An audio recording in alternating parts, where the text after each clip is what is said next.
Hello everyone, welcome to my YouTube channel. For this video lesson, let us talk about the variance and standard deviations of a discrete random variable. So without further ado, let's discuss this topic. Okay, so let us discuss the variance and standard deviation of a discrete random variable. So the variance of a discrete random variable is the sum of the squared difference between the value of random variable and the mean multiplied by the probability of its value.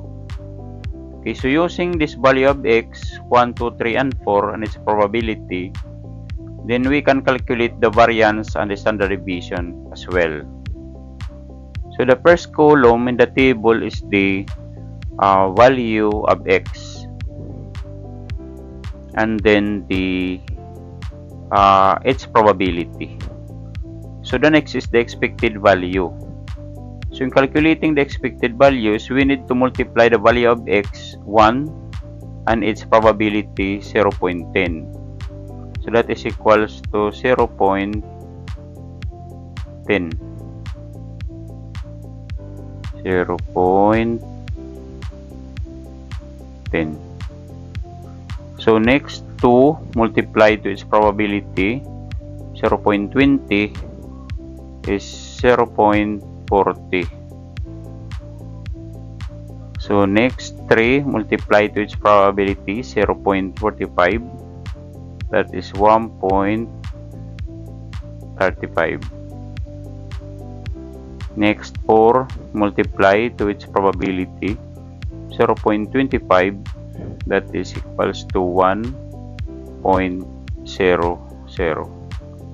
Then add all of this product, so that is equals to 2.85. Okay, so that is the expected values. The formula is the summation of x multiplied by its probability. Summations of x multiplied to its probability is equals to 2.85.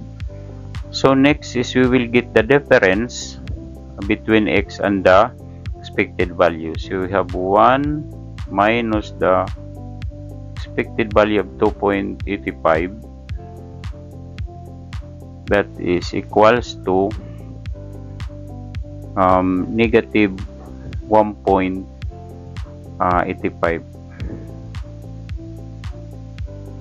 Okay, this is 1.85. Okay, ayusin lang natin. That is 1.85. Ay, negative 1.5. Then square this negative 1.85, that is equals to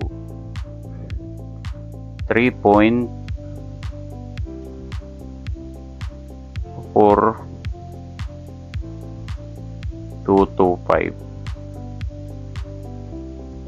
Okay, then this 3.4225 will be multiplied to its probability, 0.10, that is equals to 0.34225.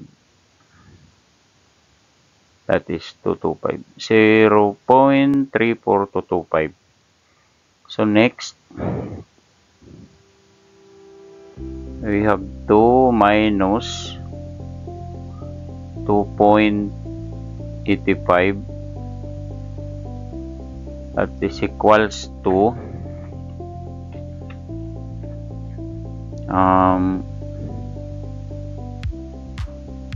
negative 0.85. Then square it, that is equals to 0.7225. then multiply this to its probability 0.20, that is 0.1445. Okay, so next 3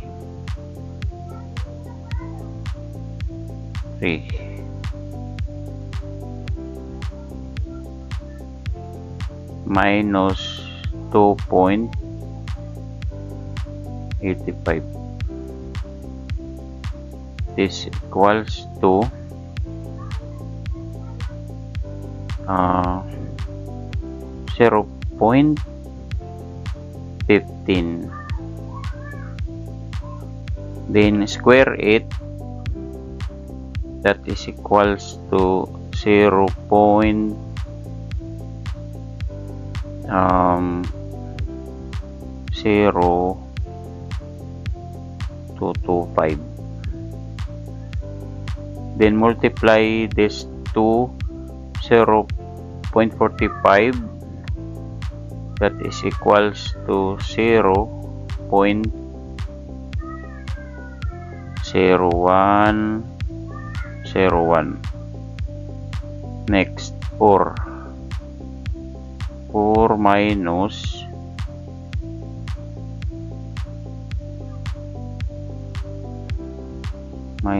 2.85, that is equals to 1.15. Then square it, that is equals to 1.3225.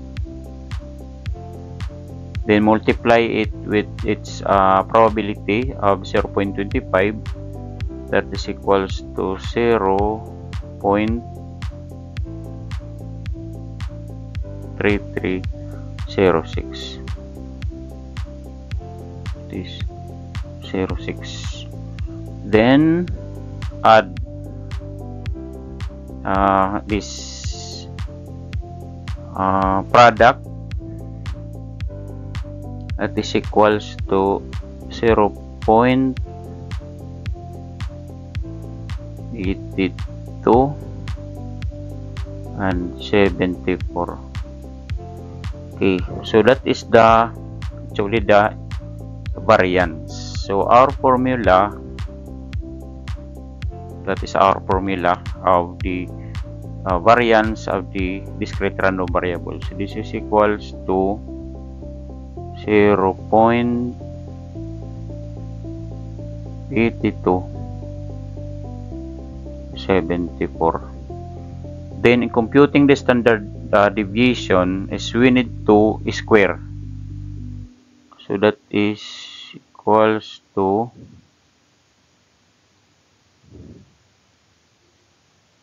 the square root of 0.8274 is equals to 0.9096, or that is equals to